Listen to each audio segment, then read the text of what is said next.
మీకు తెలుసా కుంభమేళాలో 3 లక్షల కోట్ల రూపాయలు కేవలం 45 రోజుల్లో వచ్చాయని?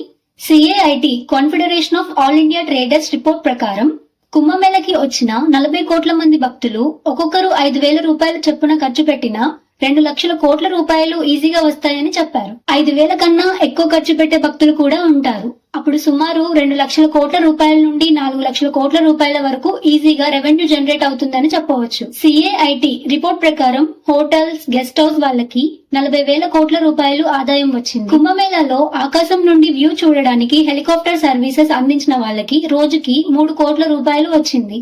అదే విధంగా కుంభమేళా ప్రాంతంలో ఫుడ్ అండ్ బేవరేజెస్ సేల్ చేసే చిన్న చిన్న షాప్స్ వాళ్ళకి, అలానే పూజా సామాగ్రి సేల్ చేసే వాళ్ళకి మొత్తంగా సుమారు 40,000 కోట్ల రూపాయల వ్యాపారం జరిగిందని చెప్పవచ్చు. కుంభమేళా ద్వారా వచ్చిన ఈ 3 లక్షల కోట్ల రూపాయలు యోగి ఆదిత్యనాథ్ అకౌంట్ కి పోలేదు. ఆయన సంపదని సృష్టించారు. దాని వల్ల ఎంతో మంది వ్యాపారులు, చిన్న చిన్న షాప్స్ వాళ్ళకి ఆదాయం వచ్చింది. ఈ ఇన్ఫర్మేషన్ కనుక మీకు నచ్చితే డైలీ డౌస్ ఛానల్ ని సబ్స్క్రైబ్ చేసుకోండి.